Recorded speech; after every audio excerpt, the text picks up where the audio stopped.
Bom dia, meus amados e queridos irmãos e ouvintes.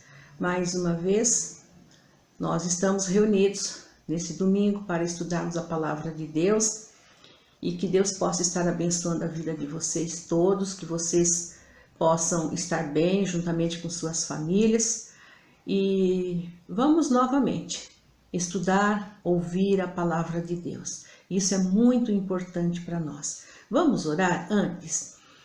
Pai, eu quero te agradecer por mais esse dia, por mais essa oportunidade que o Senhor concede a nós para podermos juntos estudarmos a Tua Santa Palavra. Peço que o Senhor esteja presente na vida de cada pessoa que estará ouvindo esta mensagem, esta palavra, que o Senhor esteja presente na minha vida, para que juntos como igreja, como escola dominical, possamos meditar e estudar a Tua Santa Palavra, Pai. Fica conosco e nos ajuda em tudo, Pai. Em nome do Teu Filho Jesus Cristo. Amém. Muito bom. Esse ano de 2021, a Igreja Batista em Brás Cubas decidiu que nós estudássemos os evangelhos. São 4 evangelhos. E nós estamos estudando, então, os evangelhos Mateus, Marcos, Lucas e João. Hoje nós vamos continuar no capítulo 5, estudando um pouco mais o que Jesus tem a nos ensinar.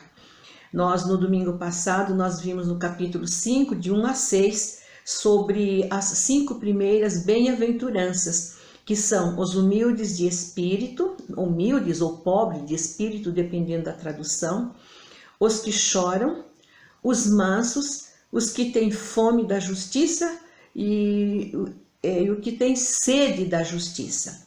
Nós falamos que Jesus ensinou ali os seus discípulos que era necessário, então, 2 características importantes, entre outras, para que eles pudessem, então, participar do seu reino, que são a retidão, que é uma vida reta, uma vida limpa, uma vida limpa diante de Deus, e a justiça, que seria então fazer as coisas certas, as coisas justas diante de Deus, tanto no relacionamento com o rei, como também no relacionamento com o seu próximo.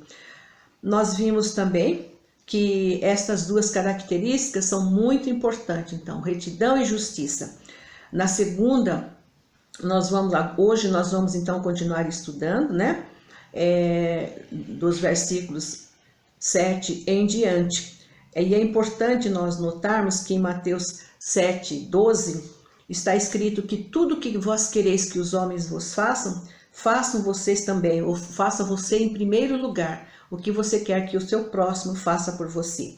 Esse, então, foi o princípio do relacionamento do discípulo com o seu próximo. E então, agora nós vamos para o capítulo 5, vendo então essa segunda característica do reino de Jesus Cristo.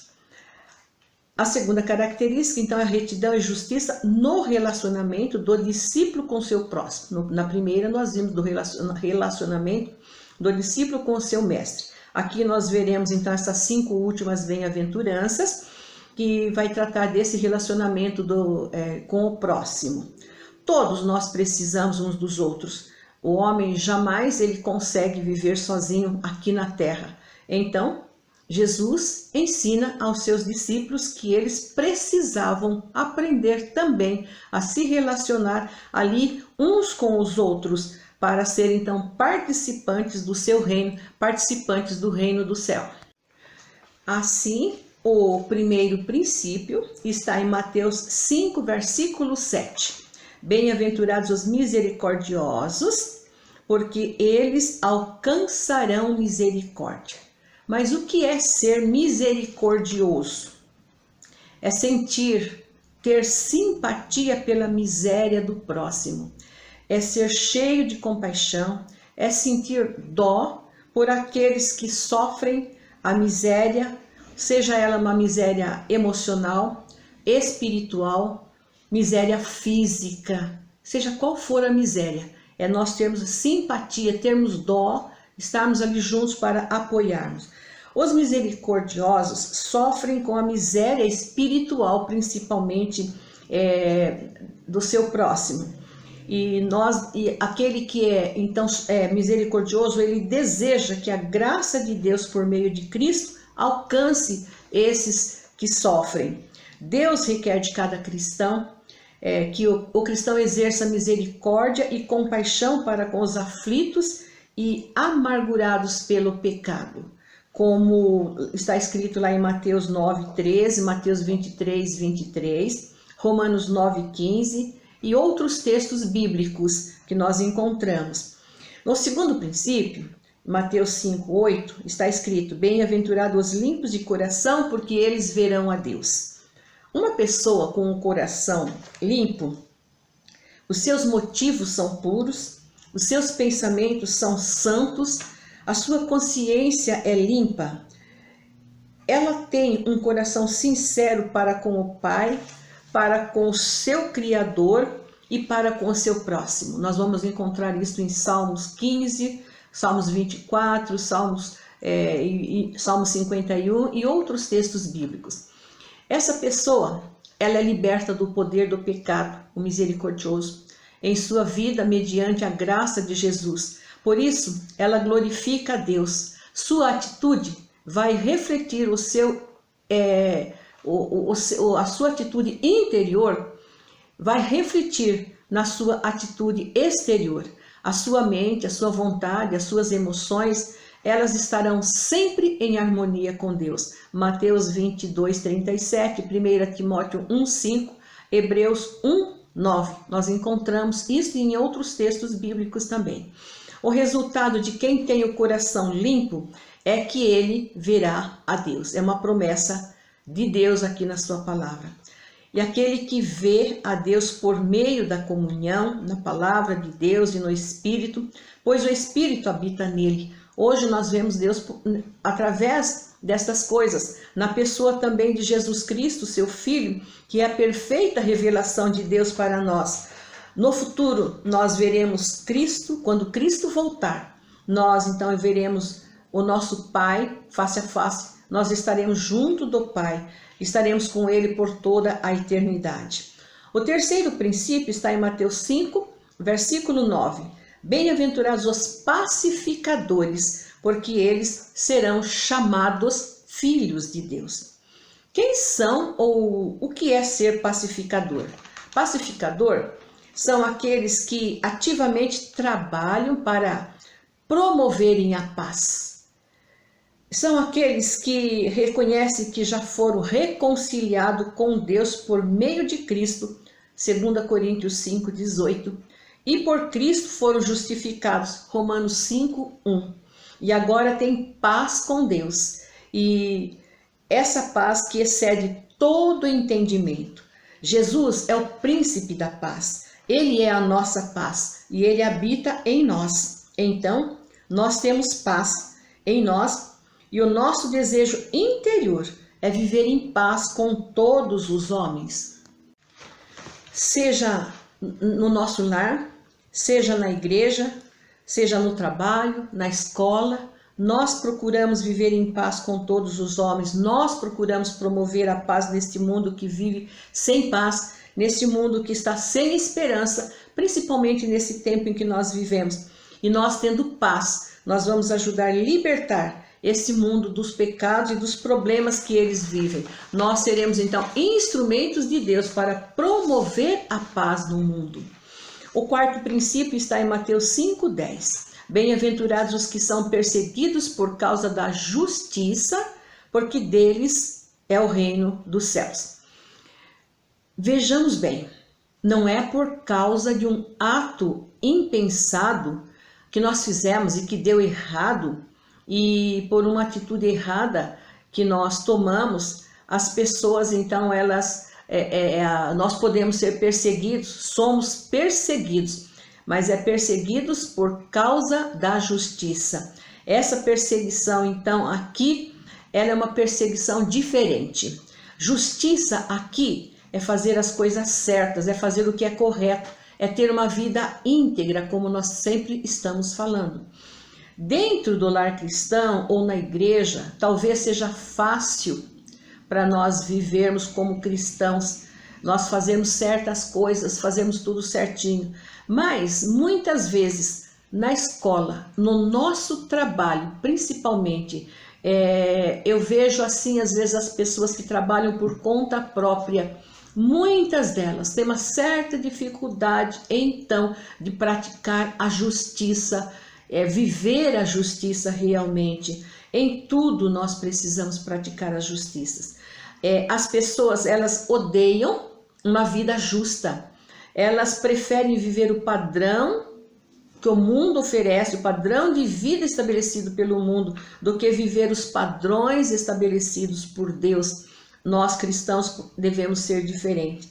Por isso que nós cristãos muitas vezes somos perseguidos, porque nós queremos fazer as coisas certas e aí então nós somos perseguidos. Mas a recompensa para estes que são perseguidos pela justiça é que deles é o reino do céu. Que privilégio para os cristãos! Deus nunca prometeu vida sossegada para o cristão. Paulo, em Atos 14, 22, em sua primeira viagem missionária, ele declara ali para os seus amigos, Barnabé, Silas, que por muitas perseguições é que se entra no reino dos céus. Então nós somos perseguidos.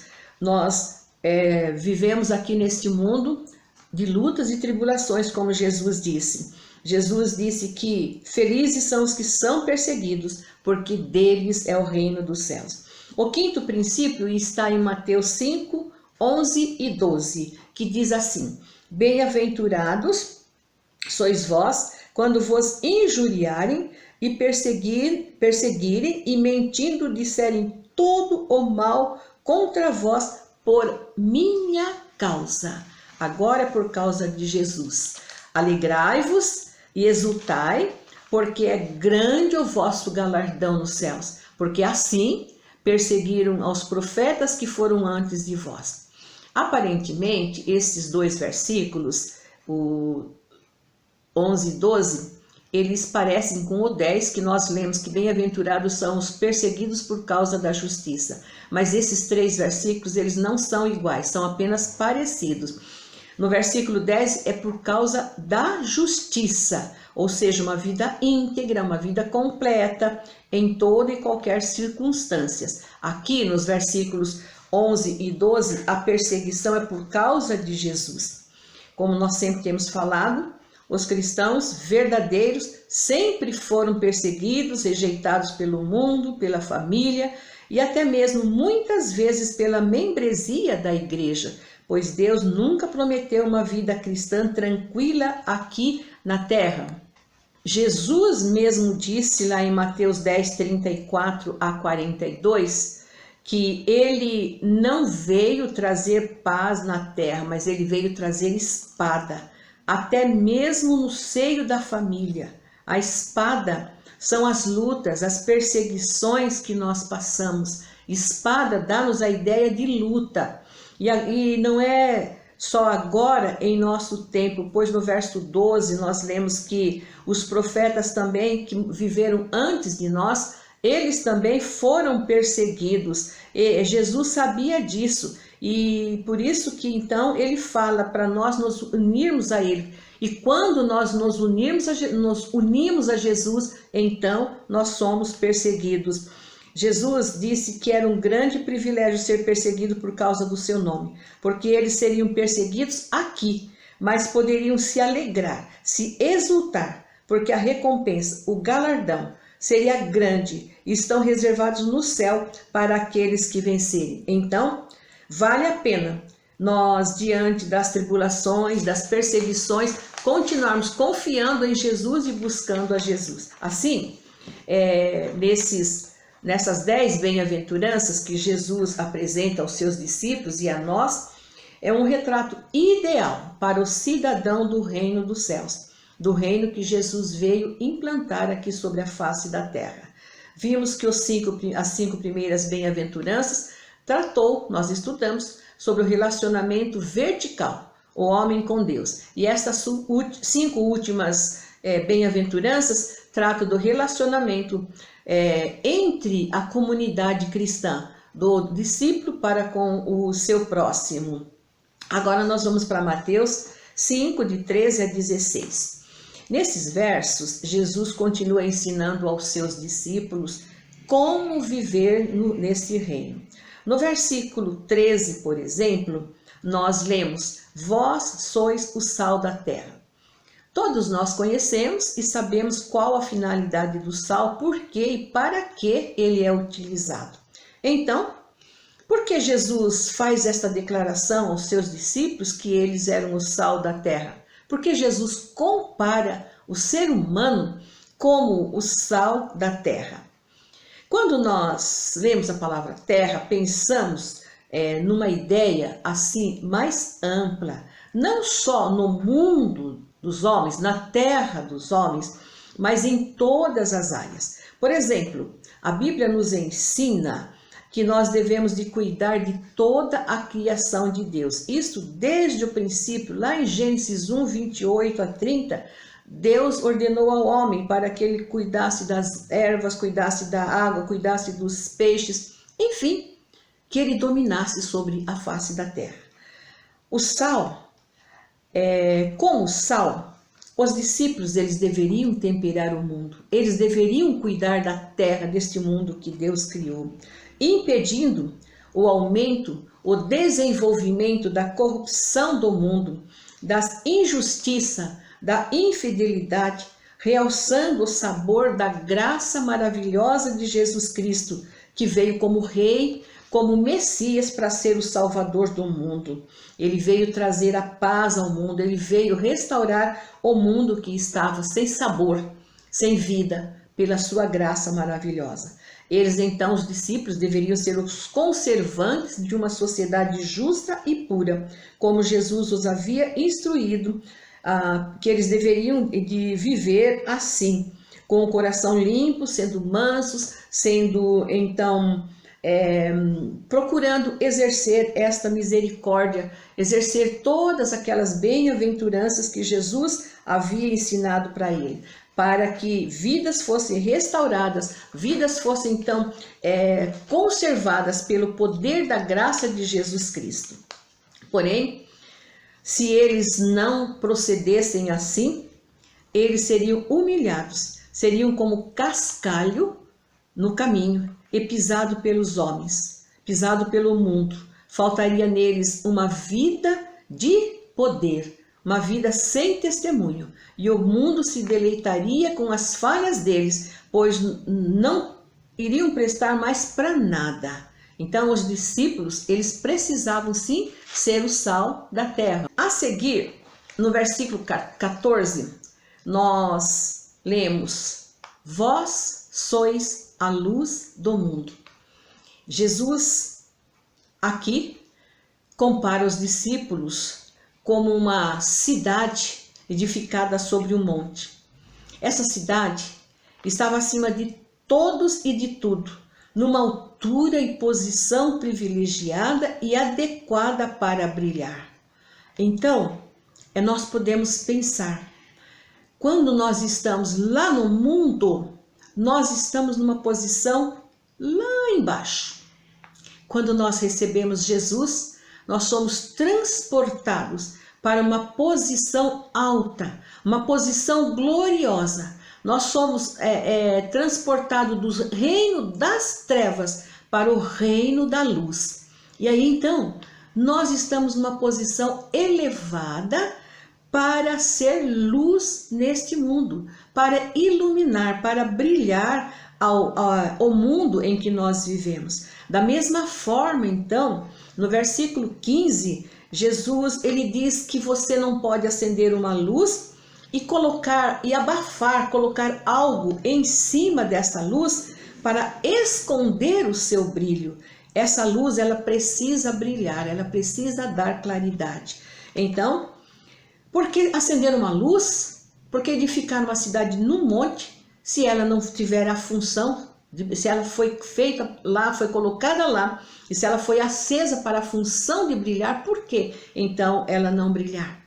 Tanto a ideia da cidade edificada no monte, quanto à luz acesa, foi para instruir aos seus discípulos que a cidade foi edificada e a luz acesa foi para brilhar no meio da escuridão, para clarear o mundo que jaz no maligno, que jaz em trevas. Essa luz para brilhar e iluminar o mundo. Jesus, quando ele veio ao mundo, ele declara lá em João 8,12, eu sou a luz do mundo. Jesus é a maior luz e ele habita em nós para que nós possamos brilhar. Ele continua dizendo lá em João 8,12, eu sou a luz do mundo, quem me segue de modo algum andará em trevas, mas terá a luz da vida. Então, os discípulos tomaram esta posição de seguir a Jesus, porque Jesus habitava neles. Assim, eles, como luz, deveriam resplandecer, iluminar o mundo que estava na escuridão. Mas por que ser sal e luz? No verso 16, nós encontramos uma orientação de Jesus. Por que o cristão deve ser sal e luz no mundo?